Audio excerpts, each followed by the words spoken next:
We now have topologies for clock and data recovery with forwarded clock, but we have to analyze these things quantitatively, and we do that in the phase domain because that's what is important. Meaning the whole idea of the clock and data recovery is that you adjust the position of the clock so that it is in the right phase to sample the data, and the phase is what is important. Okay, so the waveform of course has to be appropriate for the circuits to work. And usually if you have a squarish waveform, that's what is good enough. As you go to higher frequencies, it becomes difficult to have a square wave, but if you try to get a square wave, that's good. But what's important is the timing as far as the current discussion is concerned. So we need to have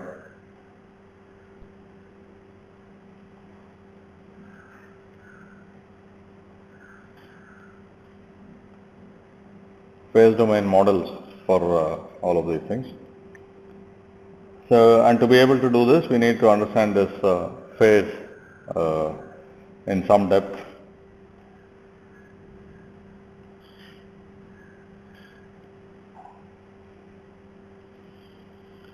First, we will consider like periodic functions.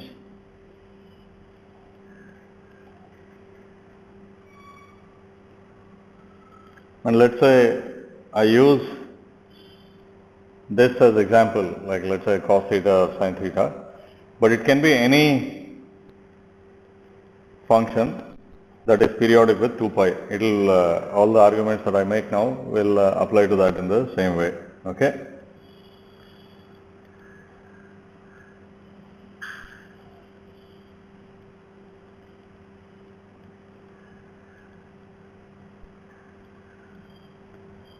Okay. In fact, like I said, you typically see square waveforms in the serial link in the high-speed data communication domain. But as far as the phase is concerned, taking any function of period 2 pi is fine. And because this cos theta is so familiar, I'll use that. Okay. And if you really want to, you can always take the sinum of this, which turns this into a square wave. Okay. So this is a function periodic in theta.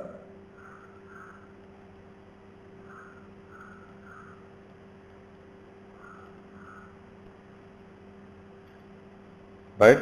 So this means that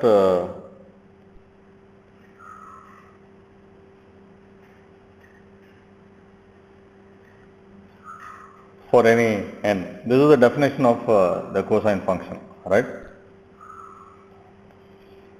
So now let's say this theta is of this form. It is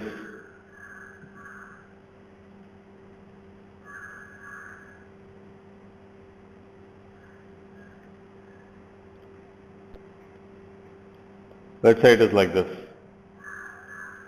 Okay, where t is time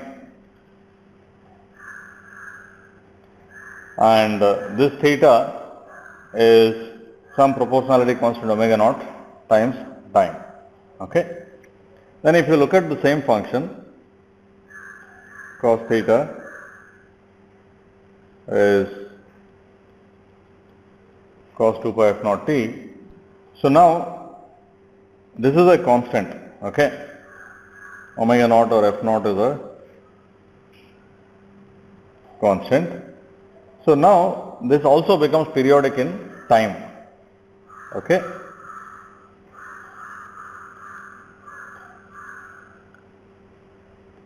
Right. So when you are asked to give an example of a periodic function in time, this is probably one of the things that comes to mind first, right? Cos 2 pi f naught t. So this cosine function is always periodic in its argument. Okay. As the argument increments by 2 pi, you will get the same value again. Okay. But now if that argument theta is proportional to t, okay, then it also becomes periodic in time. So let me plot theta versus t, and this means that I have some slope and the slope is omega naught. Okay. So now I know that basically this function is periodic with a period 2 pi, right? As theta goes from 0 to 2 pi to 4 pi, 6 pi, 8 pi, etc. The function repeats. Okay. So now if you look at the time instants at which it crosses this 2 pi, 4 pi, 6 pi, etc. Because this is a straight line, these intervals, the time intervals when the function takes function repeats the value is also, they are also equal to each other. Okay. So that's why this is periodic in time. Okay. So and what is this interval? Obviously it is 2 pi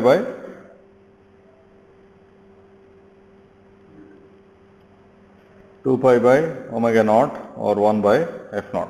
Okay.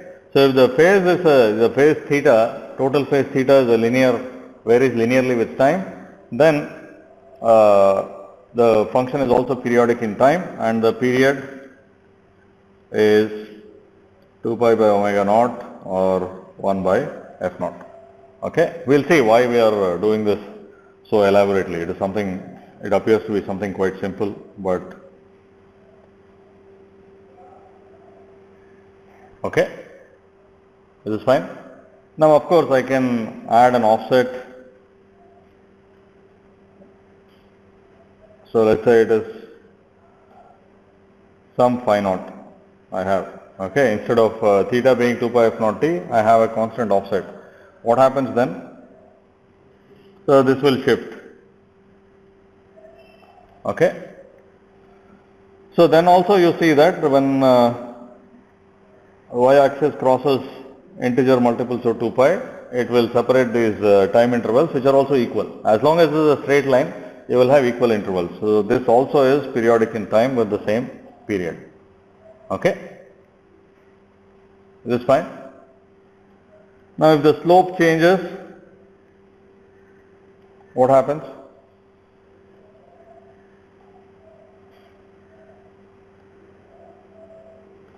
If it's a straight line but the slope changes, what happens now? So again, you see that to cross 2 pi you need to go a longer time. Okay. So this, again, this is something obvious, but I am just showing it to you with this diagram, right?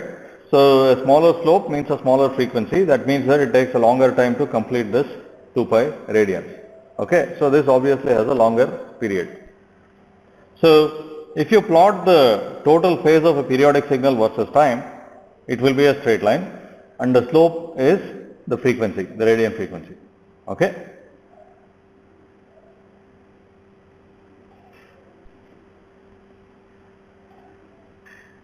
Longer time intervals for 2 pi phase interval. Okay. We are doing all of this because we need to deal with signals which are intended to be periodic. Ideally they are periodic, but in reality they deviate from periodicity by some extent. Okay. So this kind of picture helps us visualize all of those things. And also sometimes you have to deal with signals of different frequencies, and one way to think about them is you have the phase that is incrementing at different rates. Okay. So this understanding of this phase is very important for understanding of clock and data recovery circuits and phase lock loops and so on. Okay. Where essentially the phase of the signal is important. Okay. This is fine. So next we will introduce one more term to the phase.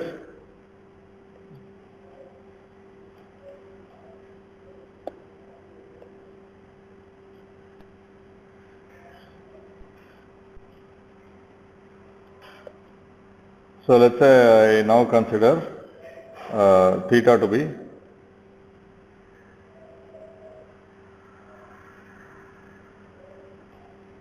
so the first part is this is a ramp.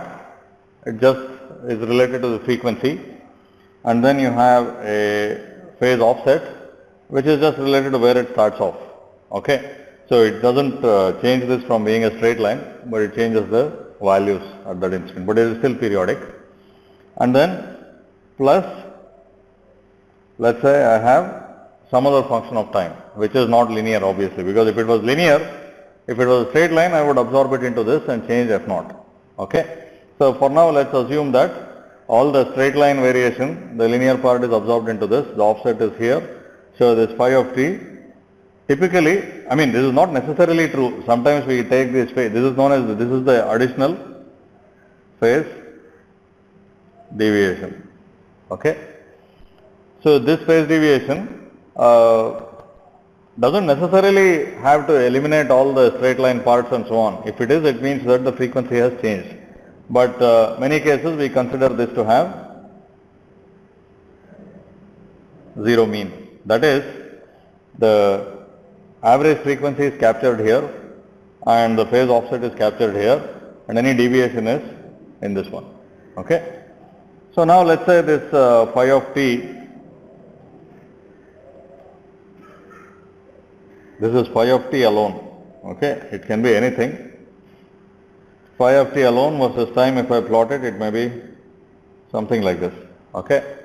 I'm showing something small. So then the total phase, it turns out to be something of that sort. Okay.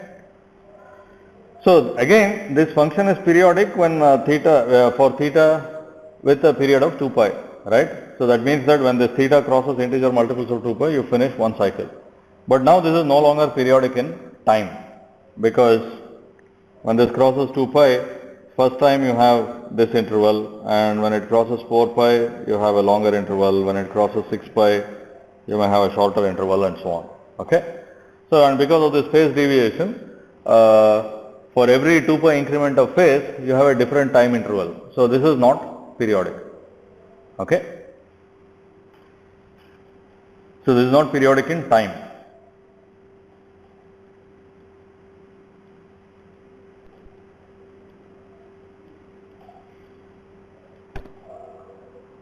Right.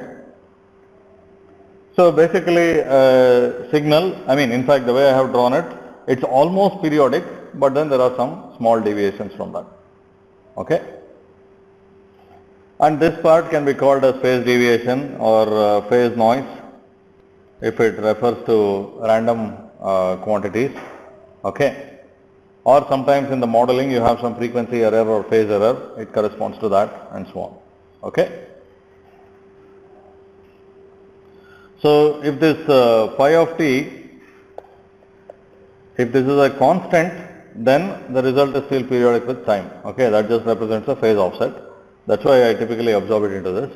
If it is a straight line, then again that corresponds to a signal of a different frequency. Okay, because I'll absorb that into the first term. But then it could be neither, in which case the signal is not periodic in time and you have these deviations in the period. Okay. Is this okay?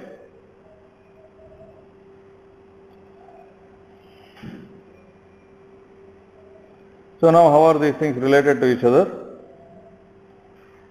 This theta of t, this is the total phase, is 2 pi f naught t plus some phi naught plus some phi of t in general, okay, or omega naught t plus some phi naught plus phi of t. Okay. So this is the total phase.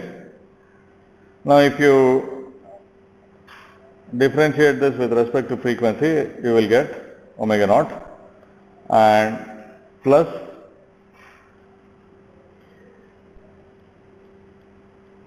any deviation due to that one. Okay. And of course, if this will just be omega naught, if you don't have this phase deviation. Okay. So to get the frequency from the phase, you have to differentiate it. That's all. This is something that you know. Or if you want this is known as this is the radian frequency. Okay, number of radians per second. Or you can have this this gives you F naught, and this is the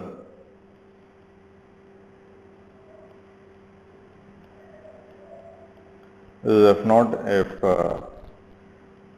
phi of t is 0. This is known as the cyclic frequency, basically number of cycles per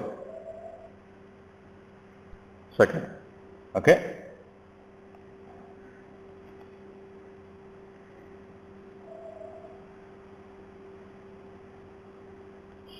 This is fine. So now, if you know the phase of some signal, you can find its frequency. The frequency can be constant, in which case you have a periodic signal, or the frequency can have a constant plus some time varying part, in which case you actually have an aperiodic signal, right? This essentially means that the frequency is changing with time. Okay, that's why this is called the instantaneous frequency.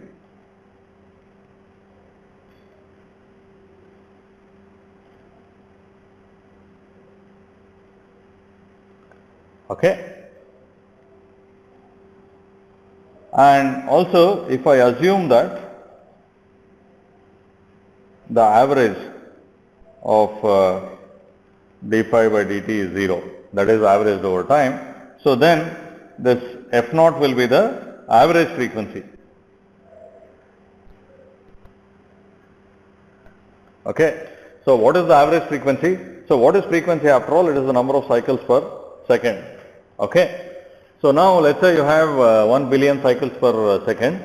You can only say that its average frequency is 1 gigahertz. Okay. Because those cycles may not be of equal length, right? So if the cycles are of equal length, then of course it is perfectly periodic with a frequency of 1 gigahertz.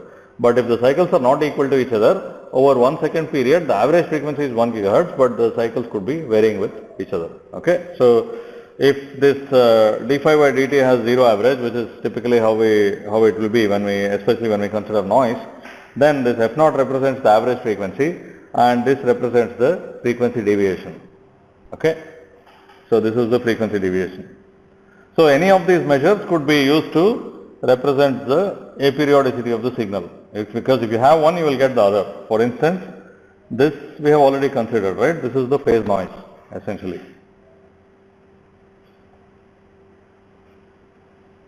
Okay. And this analogously, this will be the frequency noise or the frequency deviation. Okay.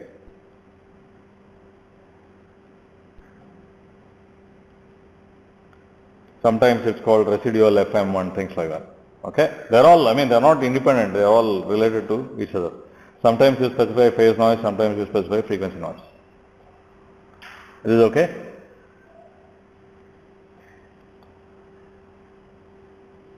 So now, based on this, you will have a number of different measures, which are all again related to each other, but any of which could be used to specify the deviation from perfect periodicity.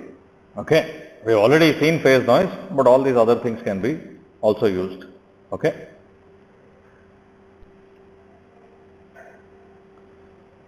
So for instance, one of the ways is to measure these intervals, the time intervals for which you have 2 pi phase interval. Okay. So that is essentially you measure the length of each period.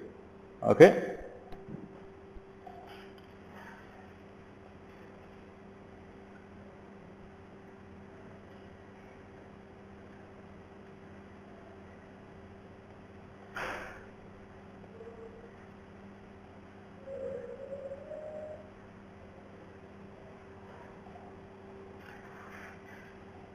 So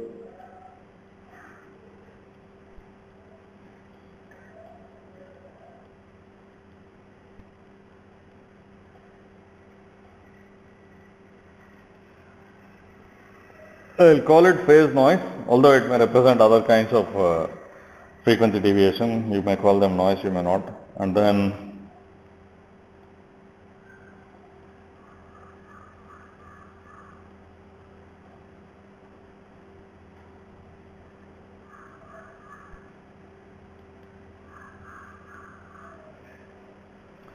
okay. This phase noise, you show its spectrum with this phase noise spectral density L of f. Okay. So this is a frequency domain description. The phase noise, the way we do it, we specify spectral density, so it's a frequency domain description. Now you also know about jitter, which is a time domain description. Okay. So again, what is jitter from here? These intervals for which phase increments by 2 pi, they should all be equal to each other. You somehow measure some difference between the ideal and the actual cases. Okay. In reality, the intervals will not be equal to each other. Okay. So then you have a number of measures in the time domain. So for instance, you have the period jitter. This is basically actual period minus the ideal period. Okay. And then you have absolute jitter, which is what we have considered earlier. This is actual instants of crossing those intervals of 2 pi minus the ideal instants where you cross that 2 pi. Okay. And it's easier to just say actual edge positions minus ideal edge positions. Okay. And then you also have what is known as cycle to cycle jitter. We'll later see, see if we can find context to all of these things. These are all, again, these are all describing the same thing. The reason you have so many metrics is some of them make sense to us in some context and some others are more convenient in other contexts and so on. Okay. The cycle to cycle jitter is basically the length of the current period minus the previous period.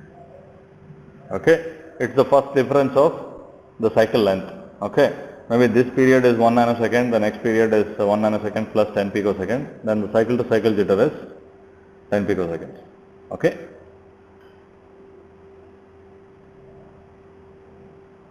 These are, I am just giving you the definitions. These are again some things that you would know, especially from basic communications type courses, but we are revising these things. Okay.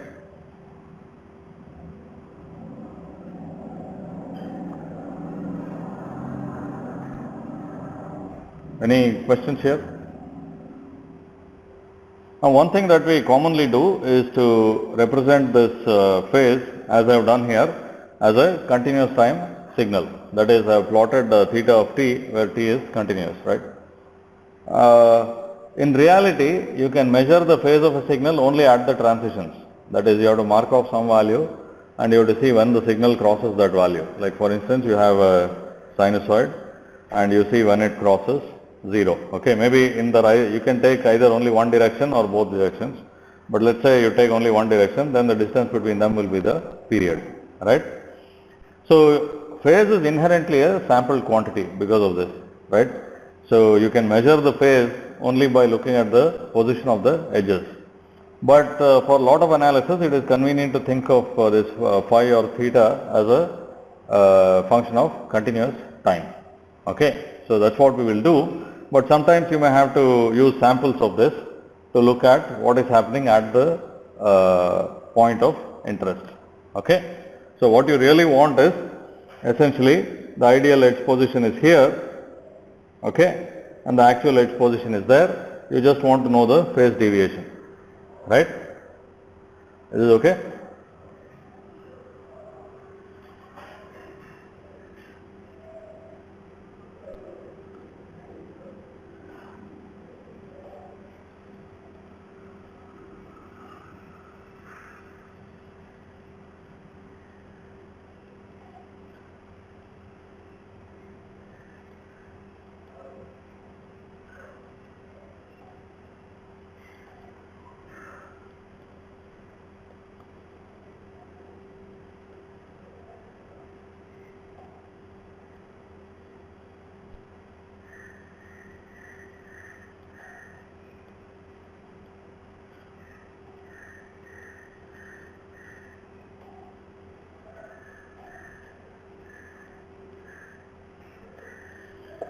Now, both descriptions in the discrete time as well as continuous time are useful.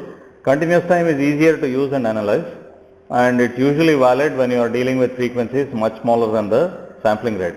And the inherent sampling rate of this is basically the frequency of the signal itself, or maybe twice that, because periodic signal, it will have at least two edges, right, within a period. So it's either the signal frequency or two times that one. But we've already seen cases where you have to use the discrete time description. Where is that? Like when you found out the phase noise of a divider, for instance, right? The jitter is a discrete time function, and what is this divider doing? It is dropping samples of that discrete time function, right? It is taking one out of so many samples. To compute the spectral density, you had to use that description. Okay? You assume that the output jitter has the same variance as the input jitter, but it will have only one out of every m samples, and then found the spectral density and so on. Okay? So we'll use both, but the continuous time stuff is used to model things like the clock and data recovery circuit, etc. Even there, the discrete time model may be essential in some cases, but the continuous time model is easier, and we'll start with that. Is this okay? So just to find the relationship between the two, so let's say theta of t is 2 pi f naught t plus phi naught. This is the ideal. Let's say theta naught of t, that is without jitter or phase noise. This represents the phase of a this represents the phase of a perfectly periodic function, right? And the actual theta of t, let's assume that the average frequency and the phase offset is the same, but you also have phi of t. Okay? So now, what is the jitter?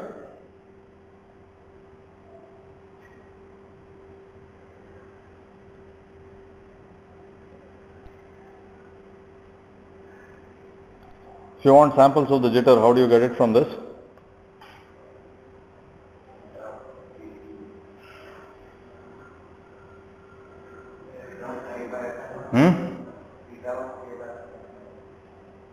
Theta of t by?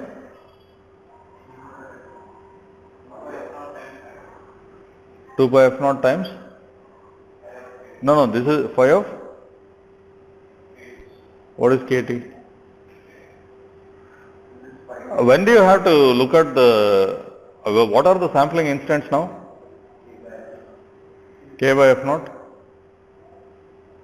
When this whole thing,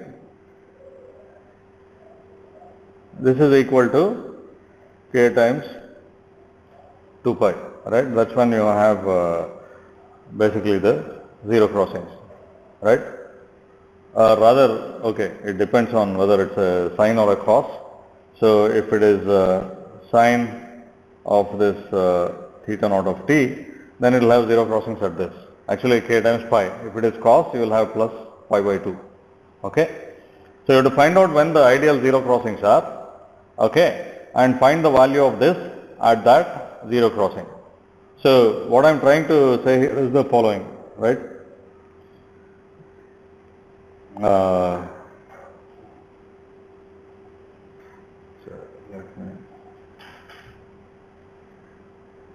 Let me draw this here with slightly exaggerated phase deviation.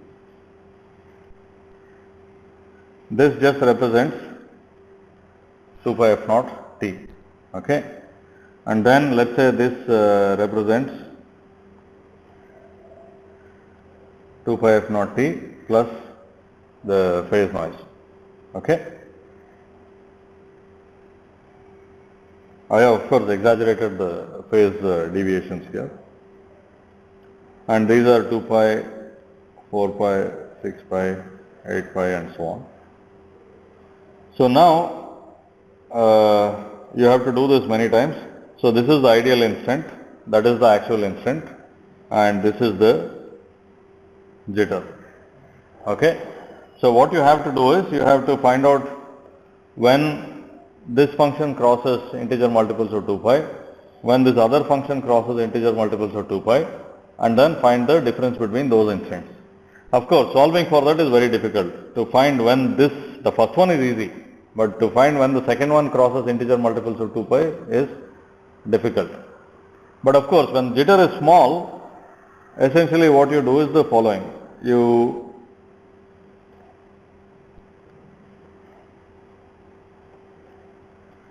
So here I am plotting only phi of t, okay.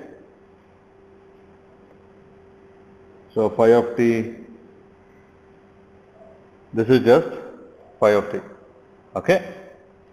So now, I mean, solving for this instant is very difficult, right, okay.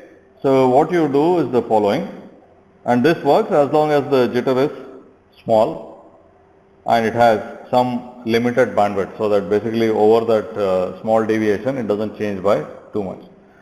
So you find, so this was the ideal one, let's say this was T naught, then you find phi of T naught, okay, then what?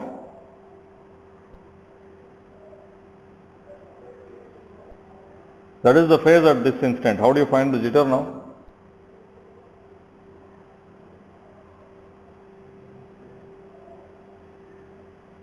When this phi of T naught is small, how do you find the shift in zero crossing? So let's say a signal is like this, right?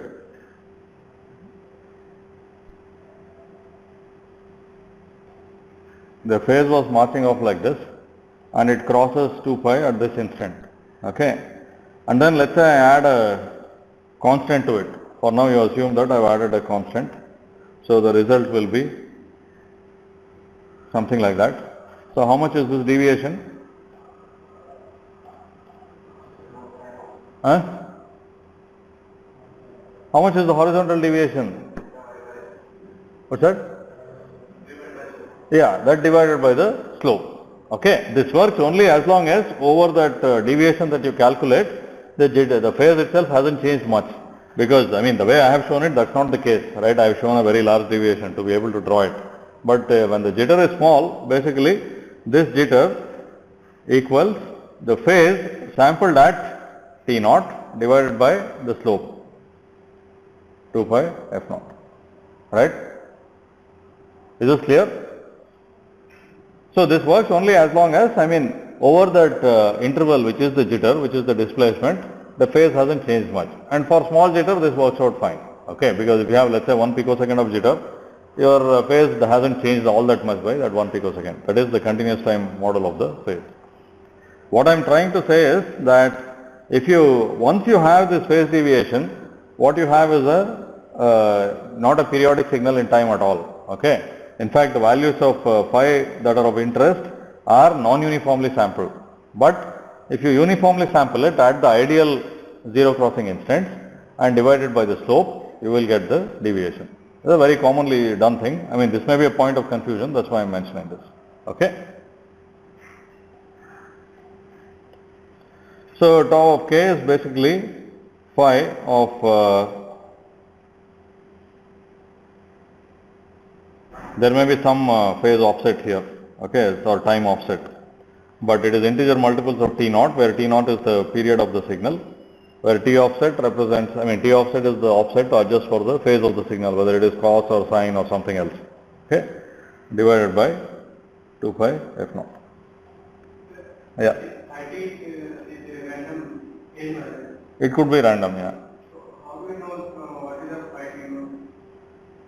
No, I mean, this is the relationship. If you know that value, you can write it like this. So then,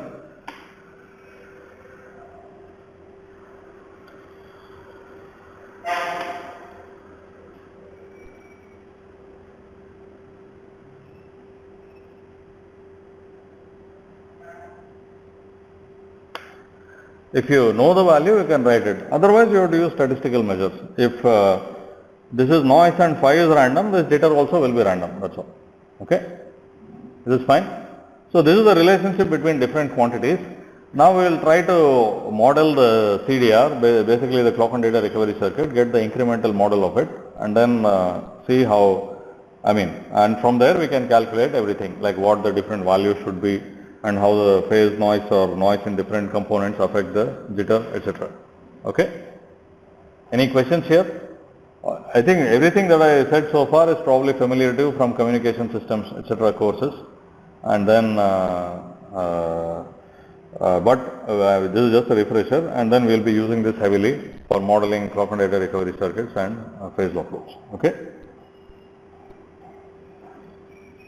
So let's do that. Let's first take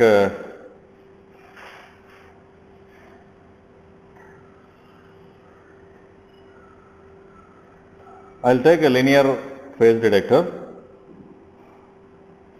okay, which gives out the up and down signals.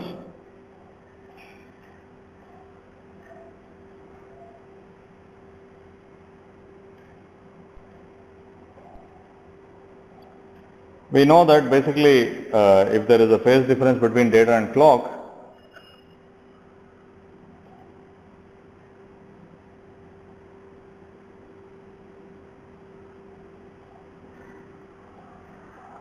okay, there is a phase difference between data and clock, you will have both up and down pulses, but the average will be proportional to the phase difference.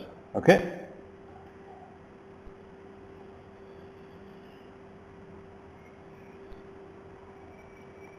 And this control voltage we controls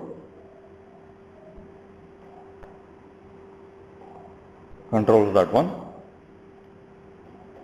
and I'll assume that as usual this delay decreases with V control. Okay, that is just my convention to reflect reality. Normally if you make a delay line, if you increase the supply voltage, which is the control voltage, the delay actually reduces. Okay, so I will say that this delay is some constant minus Kd times V control.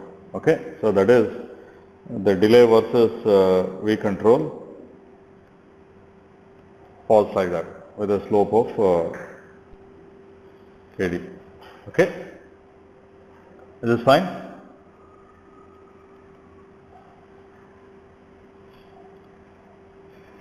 So now how do we go about modeling this?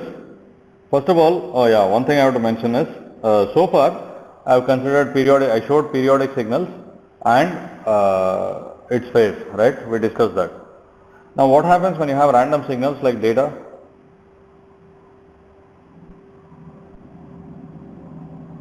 How do we deal with that? Can whatever we discussed so far be also used with data?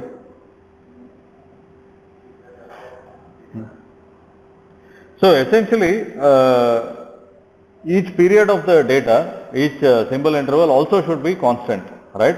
So you can represent the ideal data phase of the data as marching off as a straight line. Now because data does not have all transitions, that is random data will only have half the transitions, you are not sampling it at every one of these instants. You are looking at where like maybe you omit some samples, that's all that's there to it. Otherwise this picture applies even to data. Okay? Is this fine? So now let's see, I will call this, first I will call this theta d, okay, and this is theta in, maybe theta clock in or theta in, and then this is phase of the clock. Okay.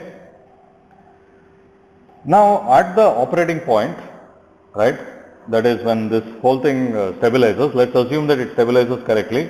Where will it stabilize? This the clock edges will be in the center of data, right?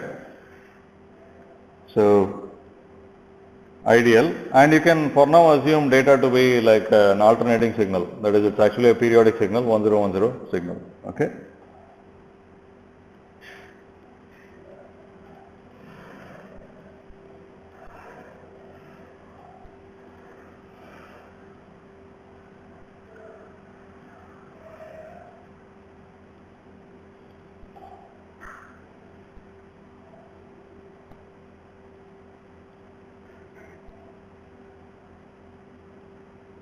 That is if data looks like this, the clock would look like that. I mean later when you are dealing with phase offsets and so on, you can also incorporate that into it. Okay. So this is my operating point. I am doing this, I mean this is something you are familiar with, right? In circuits you first compute the operating point and then you find deviations from there. So my operating point is the input data has no jitter, the input clock has no jitter, okay? But it has some phase offset and my CDR will adjust the delay so that the edges of this clock are in the middle of the data as you want, okay? So this is the operating point, okay? So now what you can do is the following, right? You can have so this is for analysis. I'll assume that, for instance, there are some edge positions, the transition positions of the data deviate from the ideal ones. That is, it has some jitter, let's say, okay? So the data should have transitions at some instances, but it can move back and forth because of some noise in the transmitter or whatever, some jitter, okay? So that will appear there, right? Alternatively, you could also have the clock that is coming in could have some deviations. It's not quite periodic, so it will have some deviations, right? The clock edges can have that. Is this okay? So now what do you expect when either of these things happen? Maybe it is both or maybe it is either one of them. You expect that every one of these quantities will have some deviation, okay? So maybe I will represent the operating point with uppercase and the increment with lowercase, okay? So everything will have some deviation. Now what is it that you would ideally like? Let's say the data edge, the data symbol moves, okay? The clock that is sampling it should move along with it, but we don't know whether that will happen, whether it will move by that amount. So what I am doing is, I'll assume that the data edges move by some amount, which is represented by this phase deviation, or the clock edges move by this amount. Then I expect deviations in everything, okay? In fact, there is only the phase of this and the phase of that one, okay? And then I find the relationship between these incremental quantities. So when you say a phase model of a clock and data recovery circuit, that is what it is representing, okay? So you have some operating point, which is the locking point of the CDR. In the ideal case, that is when the rising edges of the clock are in the middle of the data interval, and then you have deviations from that. This could be due to anything. I just took two examples when the input data has a jitter or the input clock has jitter, but it could be neither. For instance, it could be that these current sources are noisy, right? That means that when up switch is on, it's not just ICP plus, it is ICP plus some noise. Similarly, when the down switch is on, it is this ICP plus some noise. That itself you expect to create deviations. I mean, it won't create deviation in the input, but it will create deviation in this control voltage as well as this sampling clock position, right? So that also causes jitter. So all those relationships can be found out from this incremental model. Okay? Is this fine?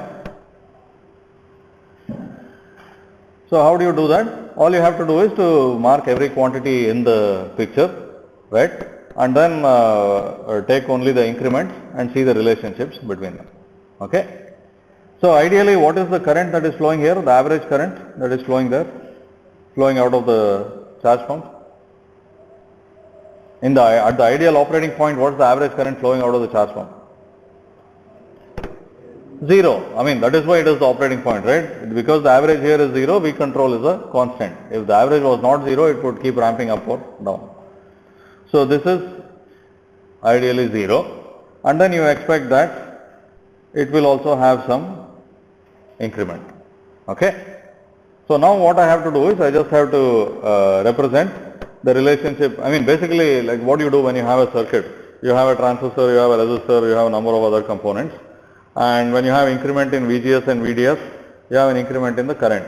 So that is represented by the small signal model of the transistor. Similarly for a resistor, a diode, etc., etc. So that's what we will do for every component here. We just want to find the relationship between the input and output increments. Okay?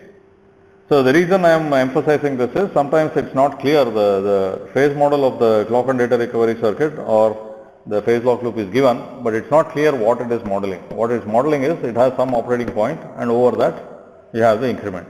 The operating point I have now considered to be the ideal one where the clock is in the center of data, but it could be deviated also because of some offset or something. But you can, for the new operating point, you can find the incremental model. Okay. So let's start with let's first start with maybe the phase detector. Okay.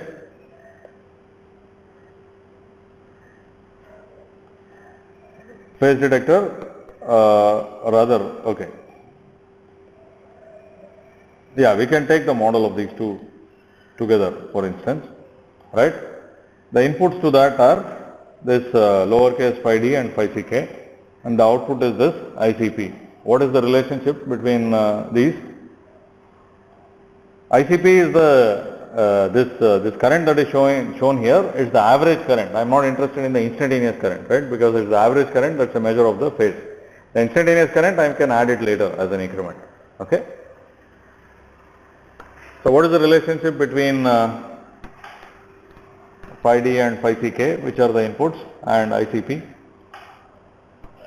We have derived the model, right? What is it? What is it? ICP equals phi d minus phi ck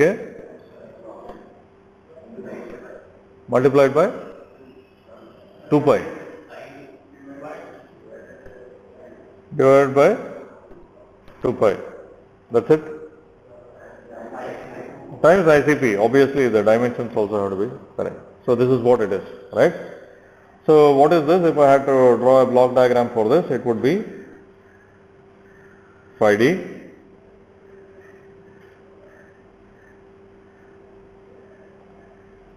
phi ck, and this is the phase difference, and that is multiplied by ICP by 2 pi, which is the gain of the phase detector. Okay. This gives me ICP. What is the incremental model of the capacitor?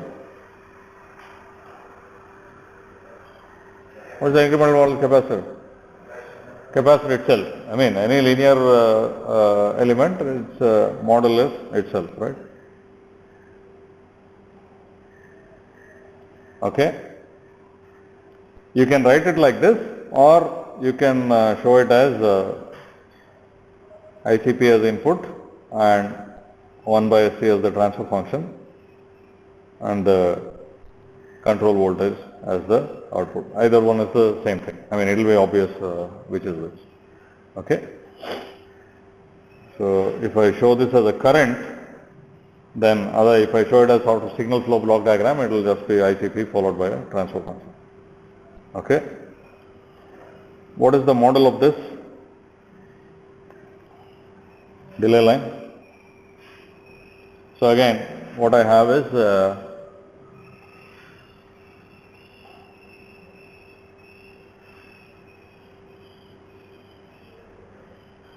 this is going through a delay line.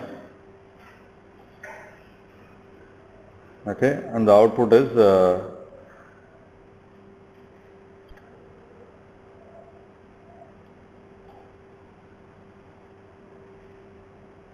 okay.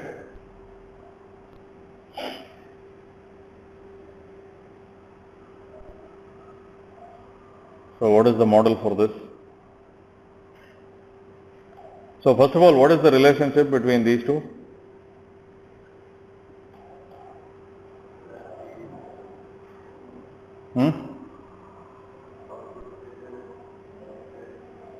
What is the relationship between theta ck and theta in at the operating point?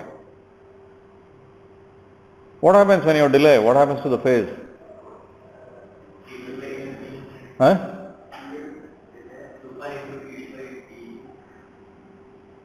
2 pi times? Yeah. So basically, this time delay Td This means a phase delay omega naught Td, right? Okay, so this is equal to phi n minus omega naught Td, okay, which is basically phi n minus omega naught, and this Td itself is T naught minus Kd times the operating point control voltage. Okay. Now if I add the increment to that, what happens?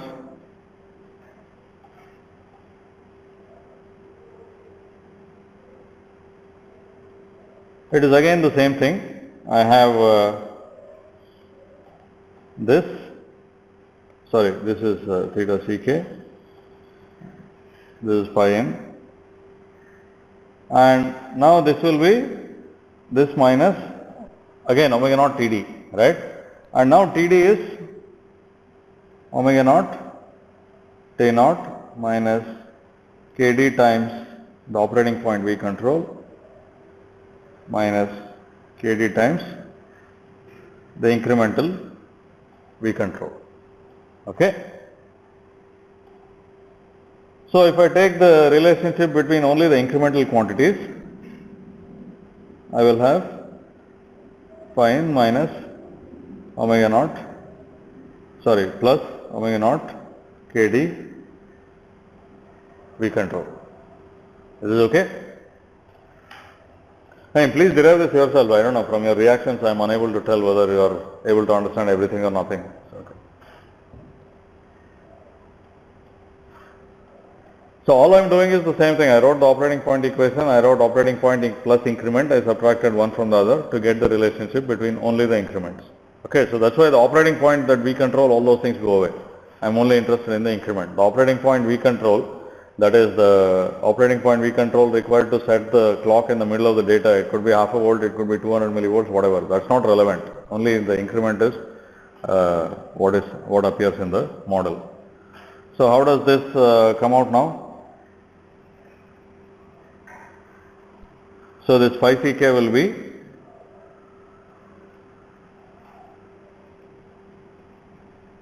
this V control multiplied by omega naught times Kd added to the input clock phase phi n. Maybe I should denote it by phi Ck in to make sure that it is the clock phase, and fed like that, right? So this is now the incremental model in the phase domain of our clock and data recovery circuit. Okay. Now from this, what is the relevant quantity here about whether the clock is in the correct position? It is phi d minus phi Ck, right? This phi d minus phi Ck should be 0, that is incremental phi d minus phi Ck. That means that the clock is in the correct position, in the same position as the ideal operating point. If this phi d minus this phi Ck is something other than 0, that means that clock has moved from the ideal position. Okay. And that's what we can see, like how much it moves. It can move in response to changes in phi d, it can move in response to changes in phi Ck in, it can move in response to noise in the blocks that you use to make. Okay, that is either in the charge pump or in the delay line. Okay. So now, I mean, once you have this, it is a trivial linear systems type problem. You can find the transfer function from this phi d to phi Ck into phi Ck. You can add some current noise here, from that to phi Ck. You can add some noise in the delay line. That is, the delay itself will not be constant. Okay, because of noise of the transistors used to implement the delay line, the delay itself will be jittering around. So you can add that as a phase noise at the output or a voltage noise at the input, and you can find all those transfer functions to see how they behave. Okay, so we'll do that in the next class. So basically the point is, in presence of either the input jitter or the input clock jitter or the noise in the circuit components, the clock will not stay in the middle of the data symbol. It will move around. So we have to see how much it moves around. Okay. So, and then, I mean, like I said, one of the more basic things is to find out how much ICP should be, how much C should be, and so on. Right. So those things will basically, we'll basically get by analyzing the incremental model. Is this okay? So if you please think about this and derive the model by yourself. If you have any questions, we can discuss them in the next class.